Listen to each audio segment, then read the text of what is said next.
Welcome to LOA Today. I'm Walt Thiessen. With me today is abundance teacher and money coach, Jody Lynn Craven. This is your daily dose of happy. We are so happy you decided to join us today. Hey, Jody Lynn, have you been working out lately? I have. You have? Yeah. Is it paying off? I think so, yeah. I feel it. Well, I mean, it's important, right? Yeah, I think so. Yeah, I mean, well, you want to work out the body, you want to work out the mind, you want to work out the emotions, you want to work out your spiritual side, you want to work the whole thing out, right? Absolutely. Because that's how you maintain a high vibration.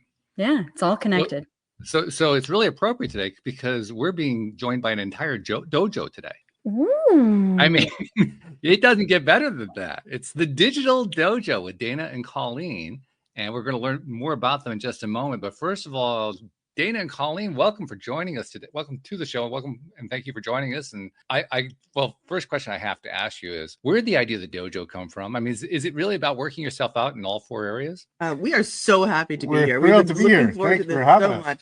And I think the dojo question is yours, sir. Yes, wonderful. Also, I never call you sir. I feel very official today. Yeah, the Digital Dojo came from the actual dojo. So I've been a lifelong martial artist for decades and have been a student of the martial arts and a teacher of the martial arts for most of my life.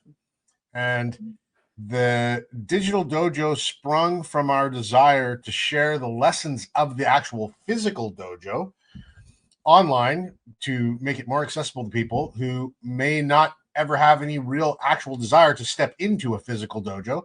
But the lessons are so valuable. The learning is so powerful that we were absolutely compelled to get those ideas out to the world as easily and as much as possible.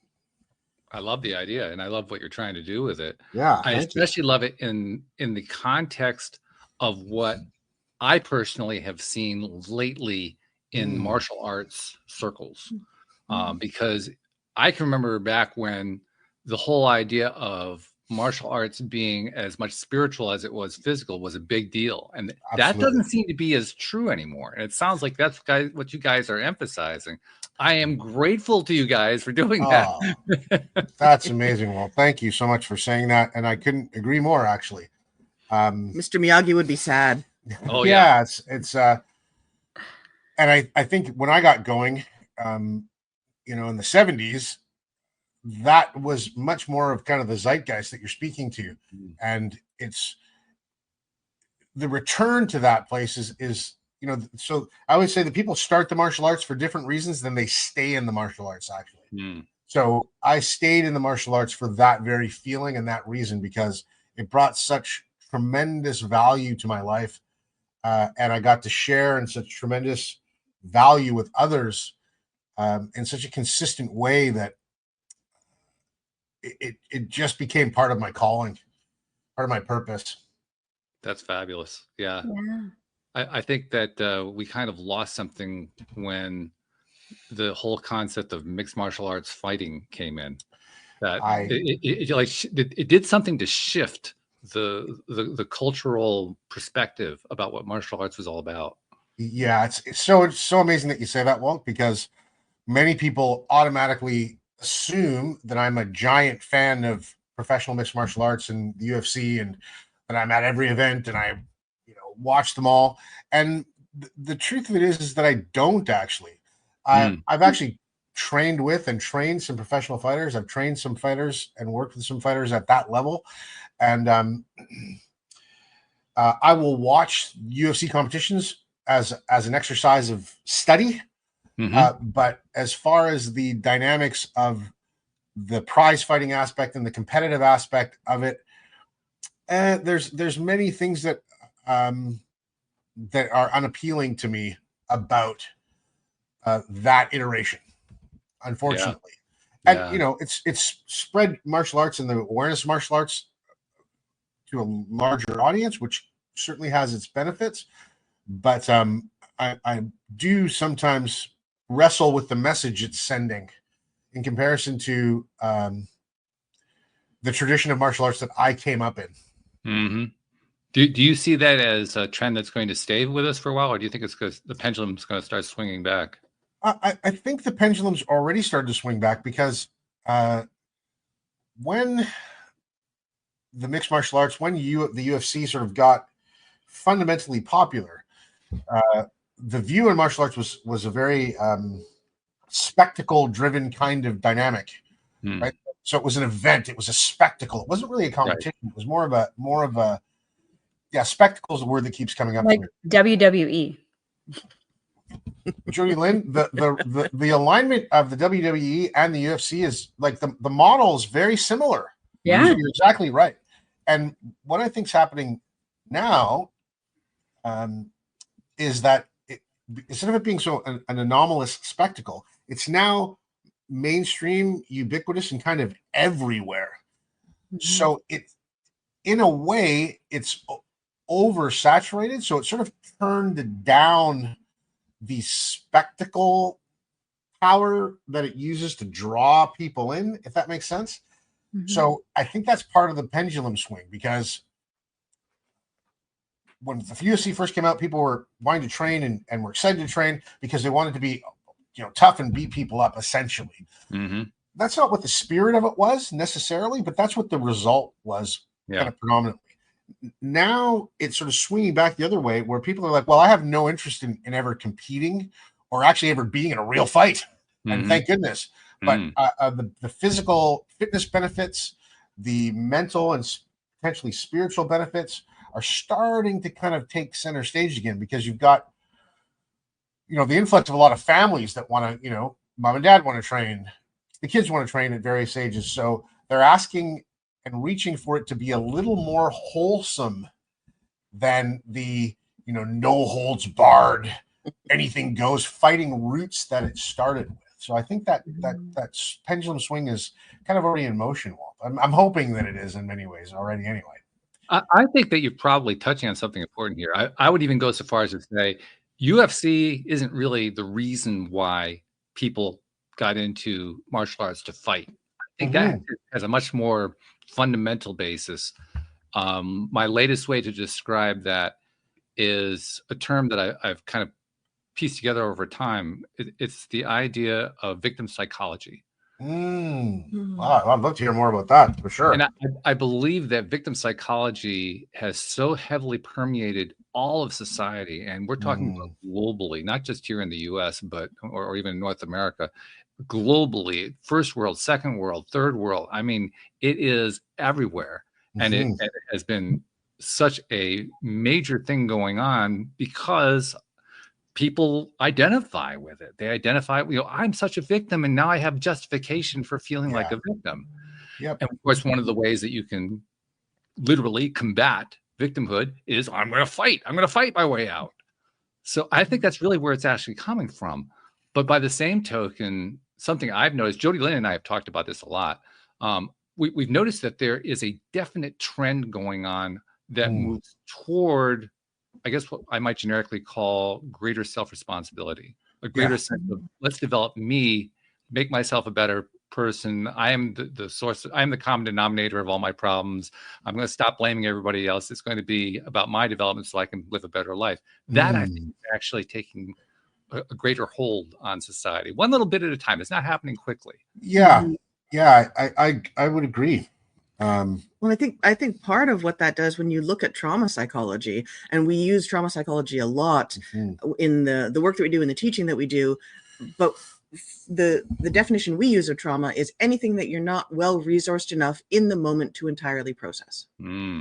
So that idea of victim psychology that you bring up, that's not part of it. It's just, I didn't have time to process it then. Now I can make the time now. And when you look at all of the F's, we used to think it was fight or flight, and then they expanded it to fight, flight, freeze.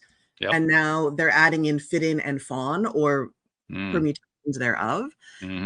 And I think that's where a lot of people get confused, because all of those are trauma responses. Our nervous system says, in order to survive in this moment, I have to do one of those things.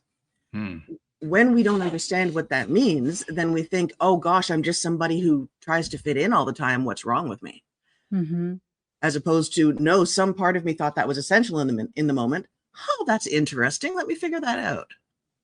Yeah, I like that. That and to me that fits into the victim psychology thing as well, because that is a reason to think of oneself as a victim. I fit in this way. Now I have a group I can identify with, and we're all victims. How cool is that? Very much so.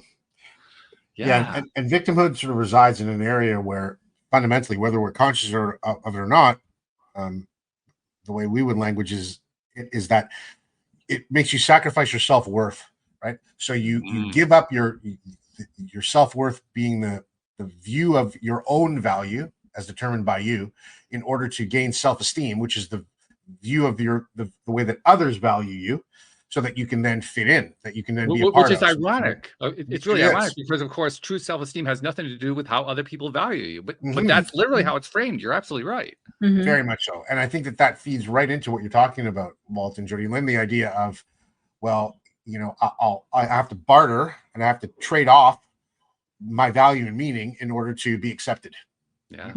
We can't create a space where we're fully accepted for who and what we are and our unique gifts that we bring, but somehow we have to truncate that in order to be a part of the group, because being outside of the group is full of shame and suffering. Yeah. It's dangerous. Really dangerous, Shailene. Yeah, it's really dangerous. And people are terrified of that isolation, which makes a lot of sense. I think fundamentally we're beings that are here to participate and connect. That's where value and meaning come from. So if we don't have any power to do that, well, then we're just subject to the vagaries of everybody else's opinions, and we have to do what they say fundamentally, not what we feel that's most valuable and meaningful. And you're touching on something else that I think is an indicator of the shift going on. Yeah. Because especially now, especially with the younger generation, I'm noticing a lot more interest in connection. Very much so. Stories of kids who grew up with phones growing out of their ears, and they're putting the phones down to do genuine in-person connection on their own, unprompted. Yes, it's true. So much so. I don't want to dominate the conversation, but that's such a wonderful idea. I'm so excited about it because, the synchronicity of the way things present themselves is amazing. I had a conversation with a really awesome 17-year-old the other day, and very much, just finished high school, getting ready to start her life and move into the world. And I'm blown away. And I guess that's the gen. I lose the generation alpha. Generation alpha, apparently. But a lot of those kids are want nothing to do with social media, Instagram, Facebook. They're just nope, don't want it. They're like, texting is ridiculous. I want to talk on the phone. They're like, can I just go back to a phone that was just a phone and actually a landline phone, because my cell phone cuts out all the time? They're listening to vinyl records. Yeah, how about that? Right? They're just like, no, this is. They're watching the generations that have gone before, and they're saying, well, this has just gotten too detached. At least, for us, we grew up without the internet for the fundamental portion of our childhood. Right. And we know the difference. So we're in this lovely place where we can kind of really maximize the value of the technology as it presents itself, because it is amazing. It's allowing this to happen. Right? Which is amazing. Yeah, absolutely. Wonderful. But we also have enough, experience without it that we can go, okay, well, I'm going to turn that off now, or I'm going to step back from that now. Whereas there's a whole generation of kids who have literally been educated in this technology model and have never experienced anything different in their formative years. And then the generation that's following them is kind of going, oh, okay, well, we see where you guys are having trouble now, and we don't want to do that. And in fact, we're just going to abjectly reject it and move back towards face-to-face conversation and in-person dialogue and participation, as opposed to, walking into a Starbucks and seeing a whole bunch of young people sitting at a table, not talking to each other because their faces are buried in their screen and they're texting one another or liking each other's social media. Yeah, I'm looking forward to the day where enough of those alphas are born to the Gen Zs, and they're saying, Mom, Dad, put the phone down, will you? Yeah, it's already starting, Walt. Yeah. Anecdotally, from what I can see and experience, and with our nieces and nephews, and those younger kids, it's already starting, and it feels like it's self-initiated, like it's unprompted from anybody else. And these kids are looking up and going, yeah, this doesn't work. I don't know why it doesn't work. It doesn't feel good, so I'm not doing it. I had an 8-year-old in the clinic the other day, and their mom was sitting there waiting for them. And the child asked me a question, and the mom started on the phone, and the kid walked over, pushed the phone down and said, "Colleen's right here. We can just listen to her." Wow. Isn't that spectacular? Wow. Yeah. The wisdom of babes, right? Like the kids know, because they're not over cluttered to the point where they're disconnected from their own resonance compass. You know, they've got that highly keen sense of resonance, and they follow and understand that it's important to pay attention to how you feel. And talk about, you know, if there's a responsibility that we can all take on, that's one we encourage people to do. It's like, well, be responsible for being aware of how you feel. Pay attention to how you feel. That's your guidance system, giving you information about how you are in participation in the world. Yeah, absolutely. I like that.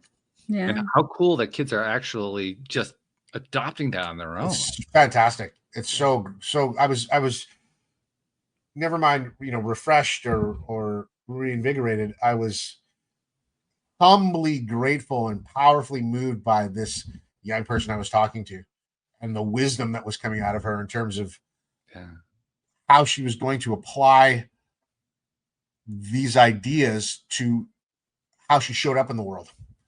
I think it actually points to nascent mental and emotional health emerging despite all obstacles in its path. Yeah. Yeah. Beautifully said. Beautifully said. It's amazing. It's fabulous. It's wonderful. So we haven't actually gotten to what you guys do, though. Yeah, sorry. Jeez, I know. It was just you just laid out too many gems to not comment on. So I will let Colleen chime in on that.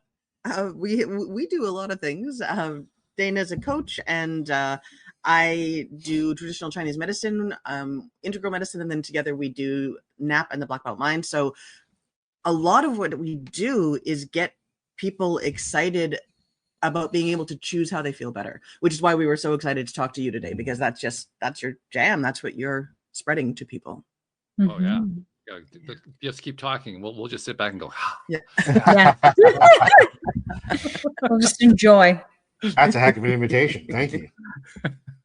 Yeah, because so many people just have been stuck in this idea that whatever you're feeling, whatever is going on, that's just your lot in life. And the idea that you can choose to feel better in ways that you hadn't known about before, it's exciting to people. And it becomes a lot easier for them when they realize they weren't wrong for what they were doing before. They were doing what they were taught. And a lot of times they were doing what they inherited. We're working with inherited trauma quite often. But this idea of, you know, the Black Belt Mind stuff that Dana created, responsibility is a beautiful thing. It gives you the ability to respond no matter when, no matter what. Yeah, how about that? Kind of built right in. Yeah, the ability to respond. I mean, I like the fact that you even mentioned that. I like to draw that connection myself, but I don't hear that a lot from guests. I mean, Jody Lane, when was the last time we heard somebody actually say that to us on the show? It's been a long time. It's been a while. Yeah. So it's not something we typically heal. Well, we don't heal it either, but we hear it. Right. Yeah. we don't. Yeah, we don't heal it because we don't hear it. Yeah. Well, yeah. Right. I think what exactly perfectly. It feeds in a little bit. Yeah. So we primarily work one-on-one with clients, individual. Like we both have our individual work that we do. We also work together with clients, but we as opposed to just one-on-one, we work with couples. We've worked with entire families. We do a lot of work with companies. I do a lot of work with integrity and leadership and executive training and communication. And we kind of just show up wherever we're welcome and are happy to, you know, share our knowledge and experience. And I think that's the model that we operate from, is that we're just here to share what our experience has been, to offer people options that, you know, might give them an alternative view of how to move forward. Well, and the thing that I like about working in groups, because more and more now we're working with people online in groups, and we do in-person teaching as well, but this idea that you can be in, any country and still tune in and be able to connect with like-minded people is amazing. And the idea of limbic resonance. So I go back and forth between traditional Chinese medicine. I love storytelling. I think storytelling is so powerful. My first couple of degrees were in English language and literature, so I'm all about the stories. But the science nerd part of me gets really excited about things like limbic resonance, because when we can pull out $25 science words, people go, oh, okay, that makes sense. Better than a credential. Right?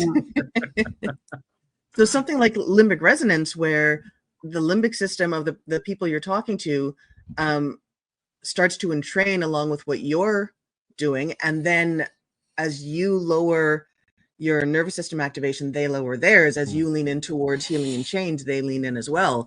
It means that you get, again, like-minded people like yourselves talking. People get drawn in. It literally becomes easier for your brain to change.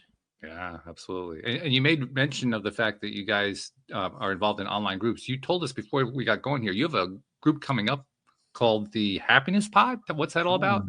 Yeah. Thanks, Well. Yeah, thank you for mentioning it, because we're so looking forward to it. We do these pods. So a pod, like a pod of whales, just a group of people who hang out together. Okay. And it's a 6-week course. We meet once a week, and we're working on happiness and joy and all of the things. Dana's job when he is one of the most accomplished. I'm going to talk about you like you're not here. He's one of the most accomplished pattern finders I've ever seen. People will sort of go, blah, it's these 1,000 things. And he goes, nope, it's this one off in the corner. That and I see their jaws drop and they go, you're right. And then I do the storytelling. I bring in rounds of nap where we allow people to, not allow people, they allow us to allow their brains to shift from the place they were to the place they want to be. It's and the really cool thing, we were designing the Happiness Pod because people were coming in and saying, well, I'm stressed because of this, and I'm anxious because of this, and I'm stuck because of this. And then they go, I just want to be happy. And that's such a rich place to mine and explore, because we actually talk about how you don't actually want to be happy, you want to be joyous. Ooh. Say more. Yeah. Well, don't just stop. You can't just drop that. Just drop that mic and walk away. Drop the mic and leave the stage. You have to follow through on this. Well, I keep waiting because every time we pause, the two of you say something amazing. Yeah, so like I said, you're setting us up to hit home runs here. So it's really easy and wonderful. Thank you. Well, if we're amazing, what does that make you? I'm just kind of curious. Grateful. Yeah. Oh, that was good. Appreciative. No joke. So happiness and joy, the way that we use them, and again, people can use different words. These are just, it's nice to have a common language when we're teaching and when we're talking to people. We generally talk about happiness as an external thing. So you both have really great backgrounds. I love your background, Walt. It's just, it's phenomenal. It gets my brain going. And Jody Lynn, anything with books, I just go, oh yeah. I knew Colleen was just going to make a comment about that at some point. She's like, books. I love books. So we both do, but she really loves I books. really do.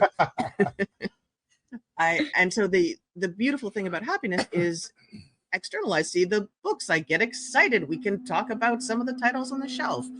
Once the external thing goes away, the happiness goes away. Joy is an internal component, and you can have joy regardless of the external circumstances. And joy is this beautiful, complicated thing. You can be feeling joy and longing at the same time, or joy and grief. And that took me a while to understand, but you're right. Yeah. Beautiful. Yeah. So I'd be curious if that ties in with your experiences. Oh, Totally. You want to go ahead, Jody Lynn? Yeah. I was like, let me tell you. Yeah. Let me tell you. Yeah, I've never quantified it exactly that way, of happiness versus joy, or happiness in separation from joy. But I really like the way that you put that, because I think people struggle with the focus on, with your definition, happiness of like, when I have the car, when I have the house, when I have the money, then I will be happy. And I know for me, in my career of learning how to be a human, I have really gone through that. You know, as I was growing up in business, I was like, yes, hungry, got to get this. You know, I was, you know, boss babe, badass, Totally. like all of Yeah. those things. And I was very competitive. And I would win, like I had an entire office full of trophies. And what I couldn't figure out, what the key, like, or turning point for me was, I would get the trophy or the thing. Like there's one there, the medal there. And I was like, Yeah. yes, in the moment, felt so good. 5 seconds after, done. So I had all these trophies that should make me happy, should, you know, provide this joy. And after it was done, I was already on to the next thing, on to the next thing. And that's kind of how I was living my life in those moments, is the next quick hit of happiness, until I realized that it wasn't the things that would make me happy or not make me happy, or I had the ability to choose a joy from within rather than looking on the outside. I like the way that you put that. You're reminding me of something that Robin Williams once said about winning the Oscar. Yeah. Winning the Oscar goes like this. First is, you won the Oscar. Yay. Hey, you won the Oscar. I saw that. You won the Oscar. And then it's, hey, yeah, hi, how's it going? And you were Mork, right? Yeah. Right? That's totally. That's a perfectly and very real and practical description of that descent. Yeah. You nailed it, Walt. And well, actually, Robin nailed it. I just kind of sure, yeah, but you nailed it by delivering it now, because that's a great example. And Jody Lynn, I loved everything you said there and appreciated how you said it, and really keyed into this. You know, as I was learning how to be a human. Yeah, that's brilliant and true, right? Isn't it? Yeah, humanity's interesting. Yeah, I tell you, it's a trip, right? It's a trip, and one of the fascinating things to me about this whole conversation is, first of all, that we're totally on board with each other regarding happiness being an inside job. It's one of the themes that we talk about here, obviously, quite often. Love it. It's also something that I'm kind of curious to see what your take is on this in terms of your own experience, because I have some idea of what Jody Lynn's experience is.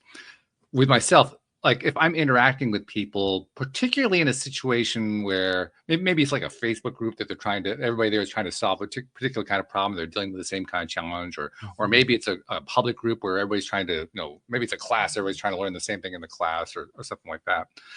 My point is, anytime where there is a situation where people are heavily focused on, I got to solve this thing, it's the time when they're least receptive to the idea that happiness is an inside job. Which is really fascinating to me. And yeah, I don't exempt myself from it, because I was stuck in that space for about a 10-year period. So I totally get where that's coming from. But it's really fascinating when we're stuck on something, because that's really what we're dealing with when we're dealing with challenges. We're stuck on something. When we're stuck on something, we're least attracted to the very thing that will get us out. I mean, have you ever figured that out, Jody Lynn? I mean, why is that? We're least attracted to the one thing that would make all the difference in the world. Well, I think for me, like what I've observed and witnessed is that we get stuck in like the logic part of the brain of like, it has to be something I can see, feel, touch, like this. Yeah, this is it. It must be it. It's in my reality right now. We get so focused on the known, the physical, almost, that we just get stuck there. Oh, when I find the solution to the problem, then I will be happy. And I think that's what it is. We don't even have space. We got our blinders on and no space for the wondrous world of possibilities, billions of possibilities that exist outside of that one track that we can see. That's a great answer. Yeah. The billions part really resonates, because like you say, we only see the one track. We blind ourselves literally to the billions. Yeah. 100%. We convince ourselves it's not there. That's not real. And then we wonder why it is that we come to the conclusion that we have no power. Yes. Absolutely. I haven't quite figured that one out either. Yeah, no, I love where you're both landing and guiding us to. And thanks for just to pause on this for a sec, thanks for creating a space for this conversation. We have these kinds of conversations with each other all the time. We didn't see it in the world in the way that we experience it with one another. And that was a big part of our drive to sort of go, hey, well, I think there's other people that want to have these conversations. If they were invited to them, if they were asked to participate, they would, and they would happily and with joy and with lots of intent. And so we both just really appreciate the space to have a conversation like this. It's fantastic. And I think what you're speaking to, Walt, both of you said really beautifully, but that last point you just clarified, Walt, was, we wonder why when we give all our power away, we don't actually have any power. And we're stunned by that idea, right? We're like, well, I'm focusing on all these things that are outside of me, and I'm making them more powerful, bigger, and more important and valuable and meaningful than I am.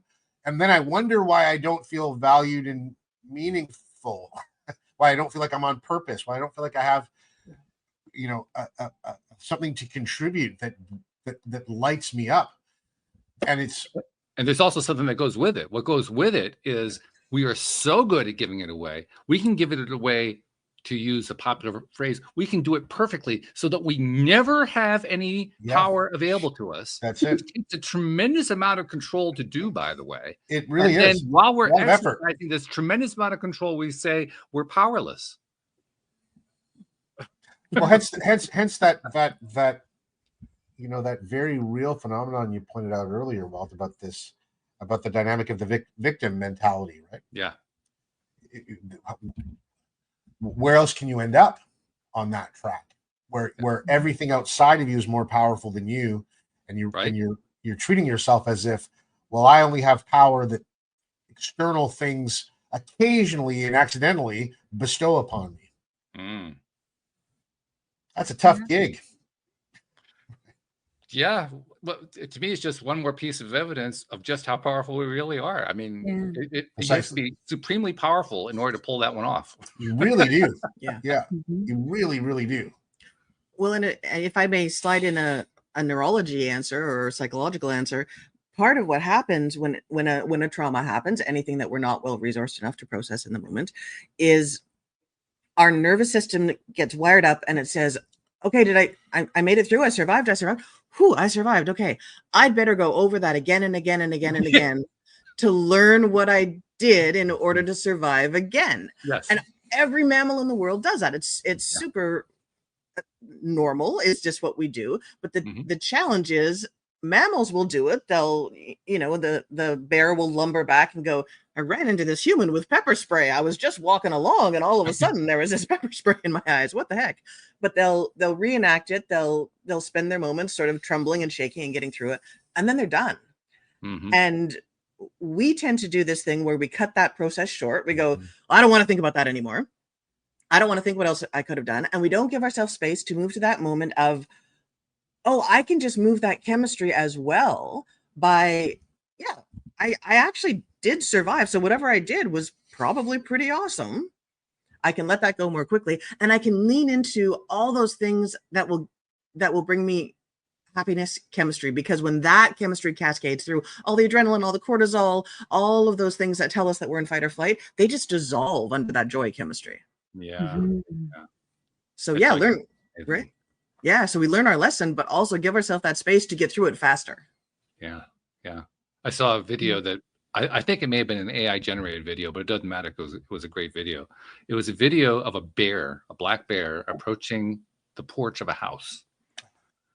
And as the bear approaches the house, a house cat comes bounding out the door, jumps up and swipes at the bear, and the bear goes, "Whoa, I'm out of here." The bear is like outweighs the cat by about 5,000 pounds, but the bear is terrified by this confrontation. Oh my God, I can't handle this. I mean, that pretty much summarizes for me. It says it all. Like somebody who's in that psychological state of victimhood. It doesn't matter how big you are. I think your victimhood basically takes all your power away. And the bear had all the power there. The bear had the entire advantage, but you wouldn't know it by his actions. That's a great physicalized real world analogy that spells that out really perfectly. And what both of you touched on around that, singular-minded focus, right? I'm like, I've got to solve this problem. I mean, I'm using that gesture because that's kind of what happens neurologically and physiologically is we get tunnel visioned. Okay? And tunnel vision, in the way that most people experience it, tends to be a reactionary fight or flight recapitulation, right? So they even when we're in that space, we're like, no, I can't let this go till I think it through. Never mind resonating and feeling your way through it. We got to think it through. And that kind of puts us into a self-induced fight or flight, because in that narrowed space of our tunnel vision, we literally physiologically can't see other possibilities. All we can see is that thing that's right in front of us. The more we focus on that singular thing in front of us, it becomes less and less opportunity and more obstacle. As soon as it switches into that, perspective, and Call can speak to this really, really beautifully in terms of the science aspect. Like, there's real physiological endocrine responses go on in our bodies that put us in that fight or flight state, that scarcity mentality of I've got one chance and one option, and if I don't make it, I'm done for. Right? I will die. Yeah, that's it. Like, literally, that because those parts of our brain don't differentiate between what's experienced and what's perceived. We just think, well, okay, that I'm feeling as I shrink away from my own power by narrowing my scope of focus and attention, that this thing in front of me is becoming more and more and more dangerous. So the consequences and the stakes of not handling that danger get worse and worse and worse by the minute. The more we focus, the worse it gets. And that literally puts our bodies into a hormonally evidenced state of fight or flight. We feel the effects of that as if it really were a life-threatening situation. Yeah. It's fascinating, too, because there are lots of different tools, processes, methods that people have developed to overcome these kinds of situations. Some of them have been around for generations. Well, you're involved in martial arts. There's a great example of it. That's been around for, I don't know how long, how many hundreds of years? Thousands of years. Yeah, it's been a long time. And I'm sure that one of the reasons that it became such a popular thing was exactly this. It was a way of getting yourself into a better mind frame. They may not have defined it that way for themselves, but that's what the net result was. And that's what kept it going. That's what kept it growing. You are right in the groove on that. I mean, and I will refrain myself, because being a martial artist lifelong, I'm also a martial arts. Only since you were 3, and not lifelong. I mean, a few years. Yeah, 3 years that you didn't. To walk first, You might want to ask his mother about that. How much did he say? Really, I know. Yeah. You just don't know.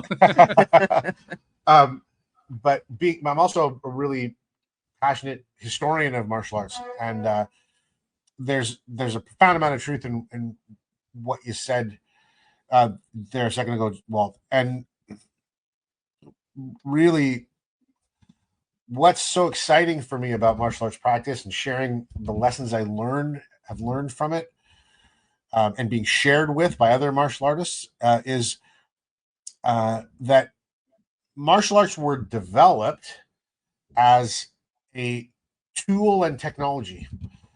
And I say it in that manner because proper technique in the martial arts allows a smaller person to balance the scales in a physical confrontation against a larger person, a stronger person, a faster person, okay? A person with a weapon. It's I mean, you can tell, I'm sure, by just how I'm landing in this.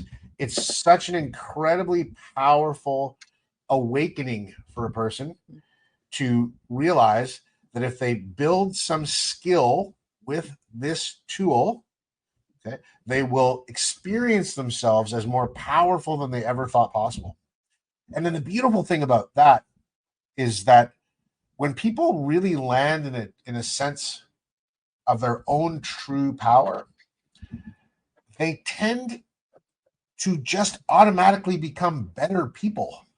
And you would think that with this great advantage, or this idea that I've got some superior technique or skill or technology over other people, that they would turn into bullies, that they would become exploitative, that they would become, covetous of what other people have, because like, well, I can just take it from you. And I'm not saying that doesn't ever happen, but that ties right back to one of the things I touched on earlier. The reasons I started in the martial arts are very different than the reasons that I stayed. And it speaks to that idea where you kind of transcend that idea of like, I want to be tough and strong and no one's going to mess with me, and I'm going to show everybody how proficient I am. I'm going to beat people up if I need to. And you land in a place, and if you're going to stay in the martial arts, you mature out of that, and you realize that, oh wow, maybe the simplest way to say it is, this was an idea that was developed to help us handle the reality of violence. But as you stay in it, and as you allow it to enter you and inform you, it doesn't stay about violence. It becomes entirely about peace. And that shift is where the Digital Dojo sprung from. The idea is that we could share with people the sense that, and it's all analogous, right? Violence to peace, reaction to response, controlled by others to self-control. All those kinds of ideas are what absolutely infuse the Digital Dojo. Yeah, that makes total sense, because at least from and I've never studied the martial arts, but from what I've learned from afar, from talking with other individuals, from watching movies and TV and so forth, the great change that happens when somebody is very much what you were just talking about. When they become involved with the martial arts, the peace that you were referring to, it isn't an external peace. They discover the peace within. It was there all along. Very much now so. they're bringing it out, because now that they have some measure of control over a situation where somebody's bringing violence to them, and they can actually deflect it in some way or keep it from happening, that brings peace, because now I can feel good within myself. Now I can feel safe within myself. Yeah, it's security within oneself creates safety around oneself. Right, one feeds to the other. Yeah, absolutely, and they absolutely inform each other and enhance each other in ways that really are truly miraculous. Really, I've watched just some amazing transformations of people, and have been privileged to be taught by people who have led me there, and then to be privileged to be able to embrace the idea of teaching other people that I could show the path to and lead them down that road. The stories I have over my years in the martial arts of people who have just blossomed in ways that they are stunned by pleasantly, that they were just shocked. They're like, wow, I didn't think I was capable of that. I didn't think I had that in me, are just too numerous for me to name, but they fuel the drive for us to just have conversations like this, right? To get out there and share and participate with people in this manner. It's really a privilege. I'm about 2.5 years divorced after a 23-year marriage. And as you can imagine, it was a traumatic thing to go through. For one sure. One of the things that has also, I won't say traumatized me, but very much caught my attention, is reemerging into single society and seeing what that's like 23 years after I left it. Yeah. And it is, shock. It's a very cold shower. Yeah. It's like, whoa, what happened here? Like in some ways it actually got worse. And one of the themes that plays out a lot is, particularly if you're in a male group, if you're in a male conversational group, it isn't dominated yet, but it's close to dominated. The dominant belief that one of the most important things you can do in order to attract a mate is to be able to physically protect her. If you can't physically protect her, you are not going to be attractive to a female. Now, my usual response to that is I find it's very effective to take my woman by the hand and walk away. But they don't really buy into that very well. So I'm curious to know what you have, the martial arts perspective, which is all about, like you said, initially that's where people get into it. How do you address that particular viewpoint? You just keep feeding me gems, boy. I also keep, yes. I also keep thinking about, brief aside, yes, that friend of yours at the wedding we went to ages ago, where this gentleman, and I understand he was being a bit tongue in cheek and he was being a little bit this was just his personality, as he would poke at people. And he was just being remarkably rude to the woman that he was with. Wow. And remarkably, like overtly, remarkably rude. And she sort of rolled her eyes and she walked away. And we were sitting at the same table. And I guess I just raised my eyebrows and like reached for a bite of my salad. And he looked at me and he said, well, what do you have to say about that? And I said, not my relationship. If she's happy, then, if she has anything she wants to discuss, I'll discuss it with her. And then he said, yeah, but you obviously have something to say. And I said, I didn't say anything. He goes, well, you made the face. And I said, I very well might have, because I'm just constantly thinking. So, Yeah. and this went on at a little bit of length. And then he turned to Dana and he said, are you going to let your woman talk to me that way? And I thought, first of all, I'm sorry, when did it become 1935? Because Yep. And Dana, because as long as I've known him, people look at Dana and he says, yes, we run a dojo. And they say, you have a black belt. And she says, they go, of course you do. They look at me and they say, would you like to get a black belt someday? I go, well, I have one. And they go, really? And Dana looked at him and he leaned back and he smiled. And the guy said, what? And he said, oh, this is just going to be fun because because you think I need to protect her or she's not going to be okay around you. But first of all, she's fine. And second of all, I know you. She's going to take you apart in 3 minutes without raising a hand. Pretty much verbatim. Because you're a little slow, buddy. Like, I love you, but you're a little slow. But he was just very friendly and diffused the whole situation quite quickly. And then he ended up being a nice guy. He was just, that was his persona. That he very much so. I'm just a tough guy. A few glasses of wine around the wedding dinner, and he was off to the races. But it was a great example of response. Right? When you respond to people as opposed to react to them, it creates an invitation in a laneway that is much more mutually aligned. Let's put it in fancy terms, but really what it comes down to is it right to what you're speaking to, Walt. It takes a tremendous amount of strength to be responsive. It takes a tremendous amount of strength to be responsive and kind, even particularly in the face of unkindness. And anybody that I've ever encountered, and I've been and have worked with, professional athletes, soldiers, military veterans of all types, first responders, police officers, and anybody who truly understands the nature of violence or has even looked into understanding the nature of violence has to look within themselves in order to start that journey. And they're the least violent people you will ever encounter. Yeah. Because they don't play at it. Mm-hmm. Because violence is a very particular kind of communication. And people who know how to speak that language fluently are the ones who talk about it or look to create it the least. So in that space where you're, it's so amazing, and I love it that you were talking about, among groups of men particularly, right?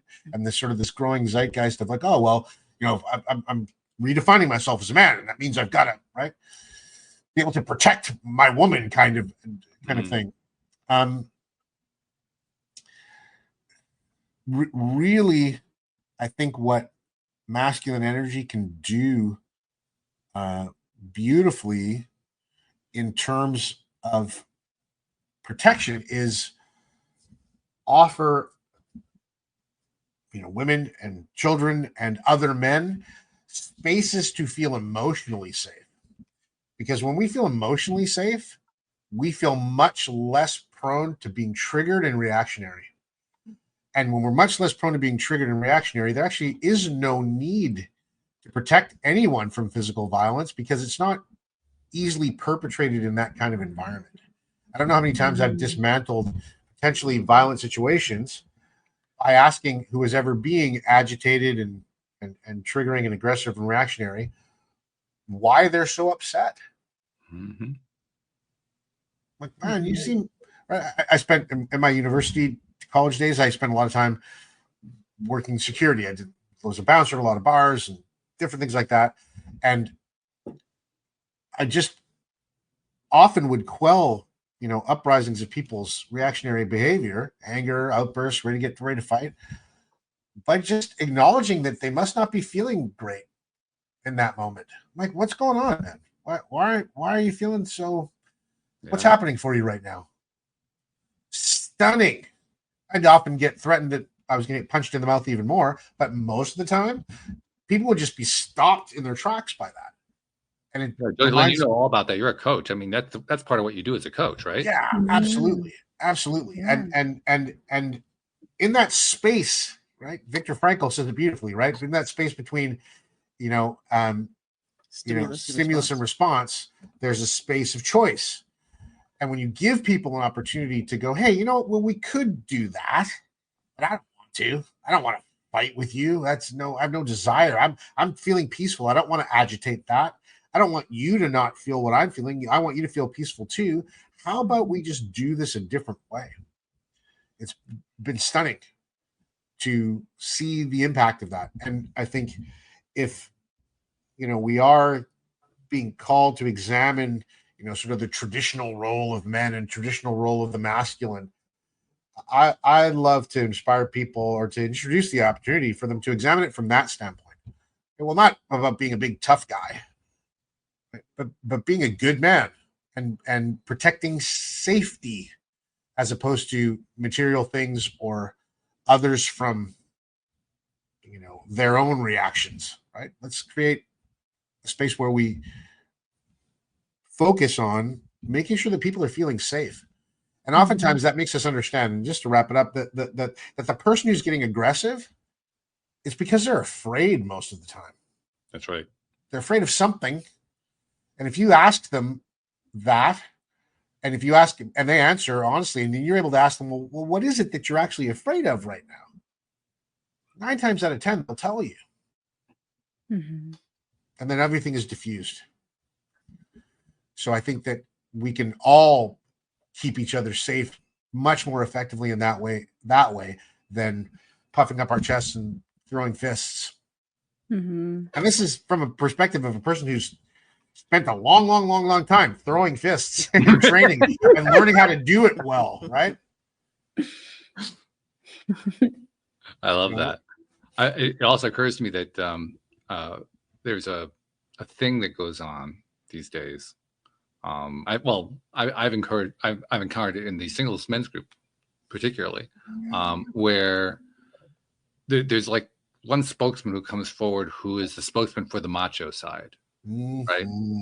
And they inspire other people to, if it's social media, to post about this, or if it's a group conversation to talk about, I'm the macho side is the way to go. Here are all the reasons why it works. Here's how you apply it, blah, blah, blah, blah, blah.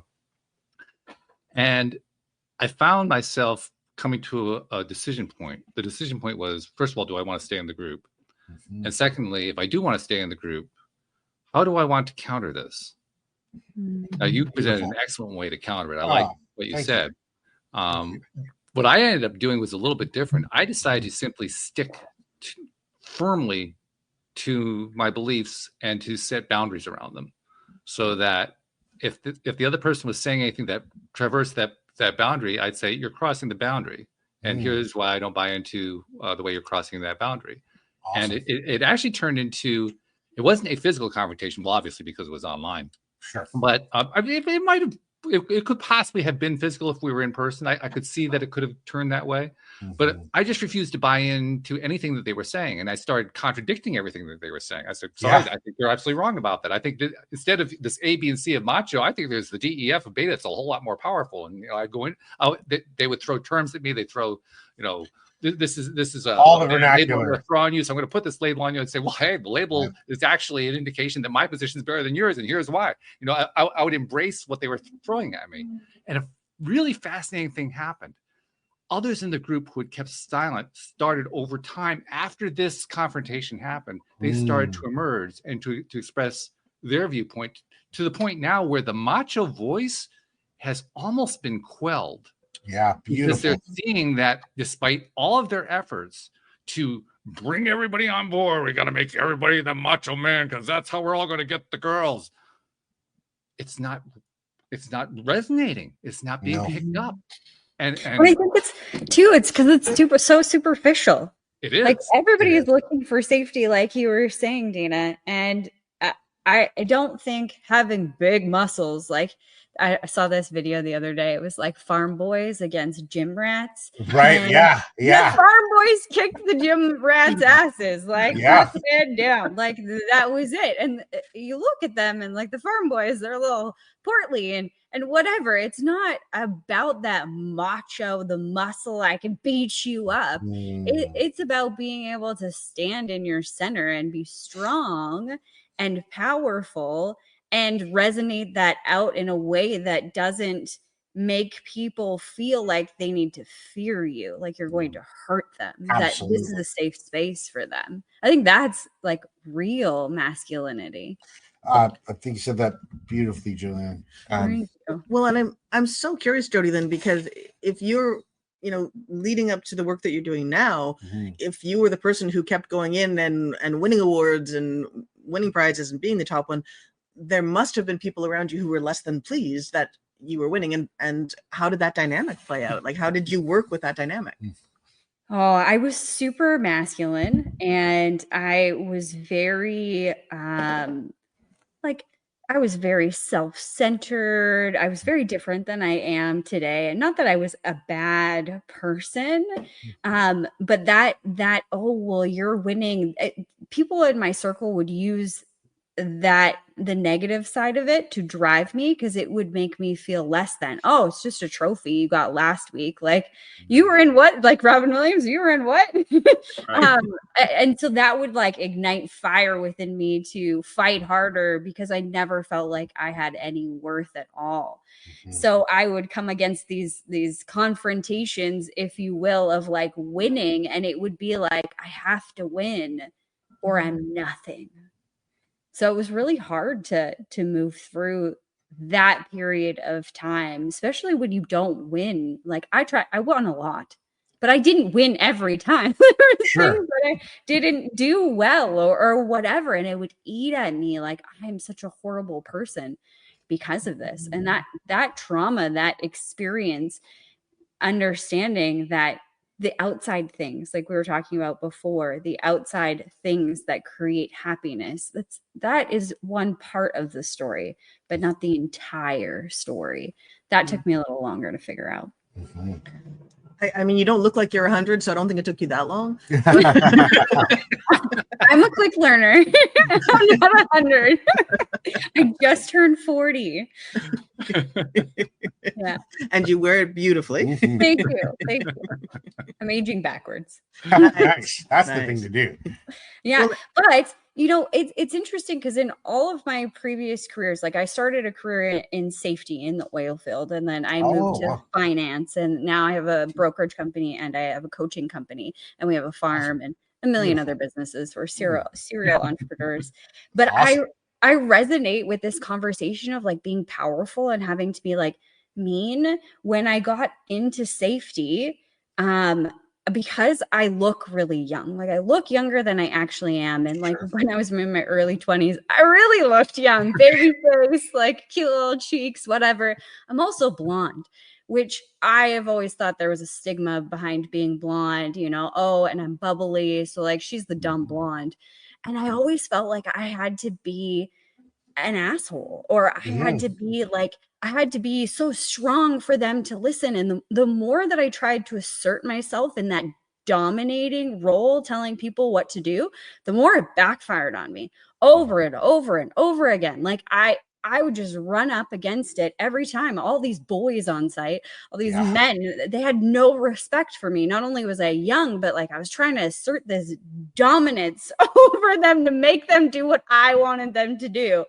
And then it shifted for me to realize like, oh, I don't need to be big like them.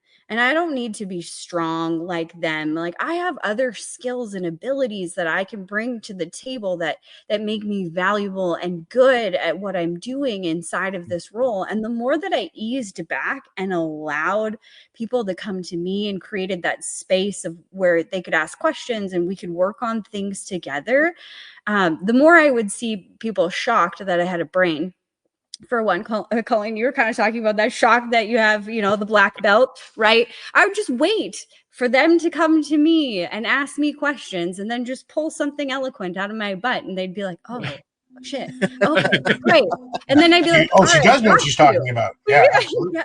Oh, well, that was unexpected. Oh, geez. Yeah, right. Yeah, that was so unexpected. This is great. And then they're like, okay. And then I could see that they would respect me. It had nothing to do with like how tall I am or not am, like, or how strong I am or how many muscles or, that I'm a woman or a blonde. Like, it didn't matter. The more that I placed importance on those things, the more I thought it mattered, and the more harder it was to get out of that. And the less that I focused on those things and really just focused on I'm good here where I am, the more of a result that I wanted was actually coming to fruition.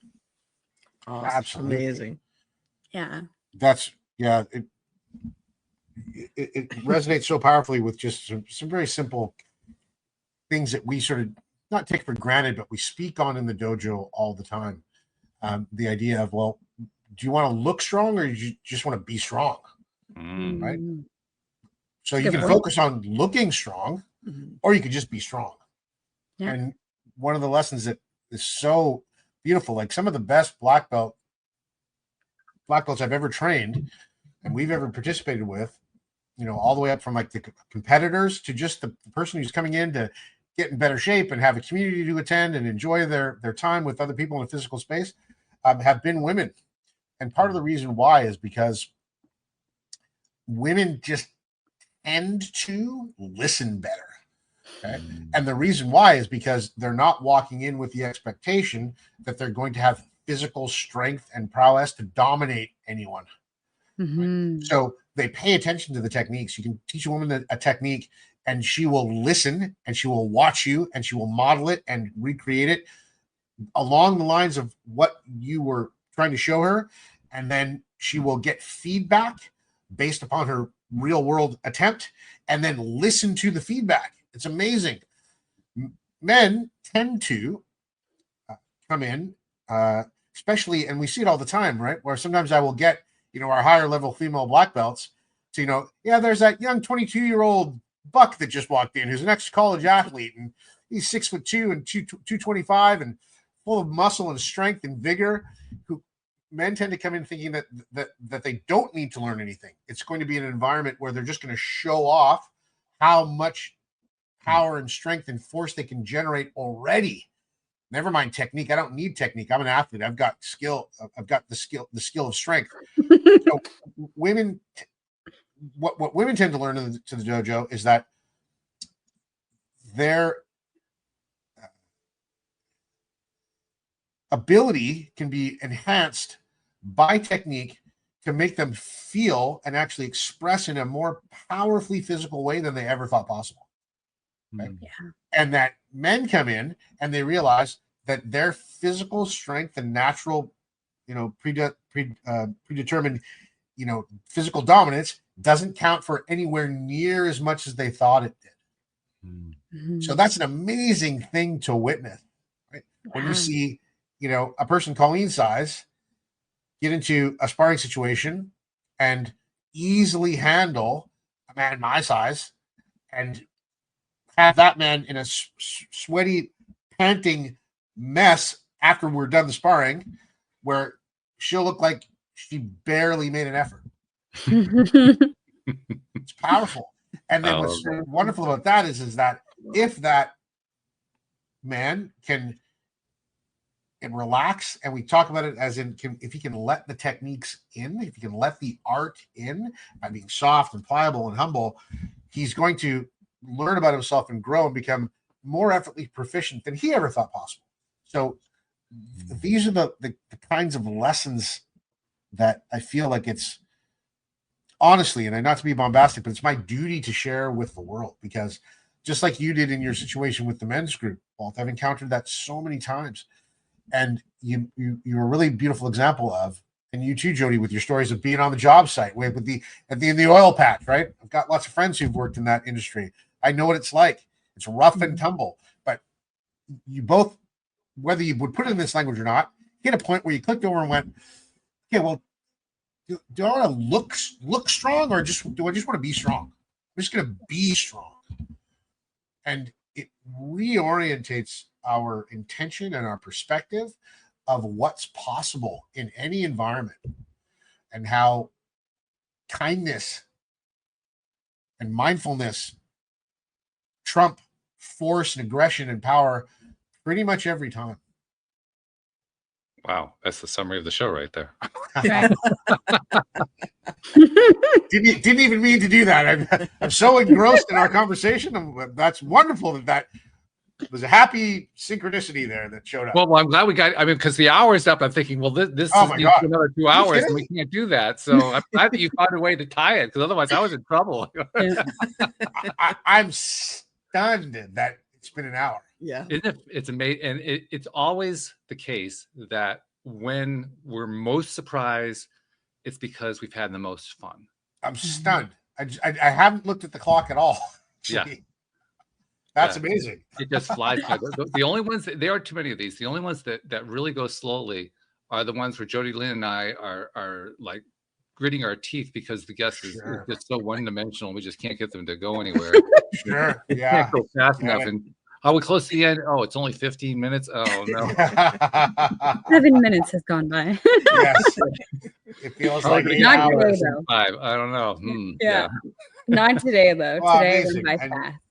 feeling is mutual. Tremendously absolutely. mutual. It's lovely to have the time to actually get into this level of detail and depth that we've been able to today, and that's why I'm stunned that it's an hour. I know he's going to be chatting about this the rest of the day, and then Walt said this, then Jody Lynn said this. I know, I was there. Yeah. He'll be excited all day. Well, if you're going to replay something, it might as well be that. You know, that's true. I love it. Yeah, I love it. Yeah, that's stuff to replay. It just reminds me that, having studied, practical applications of violence for a long time, it just reminds me that the best way for us to make ourselves immune to violence is to eliminate its necessity. And in spaces of connection, anybody who shows up with aggression or violence or trying to dominate, nobody reacts to them. They just all kind of step back and look at them in a kind of a stunned way and go, what are you doing? We don't know that. We don't do that here.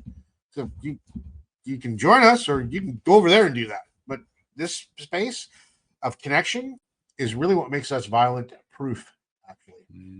From my humble opinion, from my experience.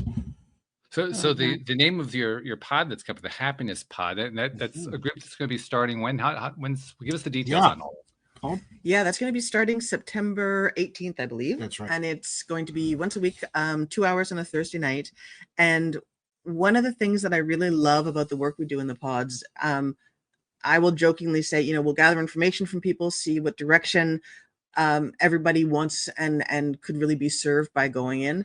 Then I will often turn to Dana and say something smart. That's his job. And then I feel the pressure every time. And then we do rounds of nap, and it's a really easy repeat after me.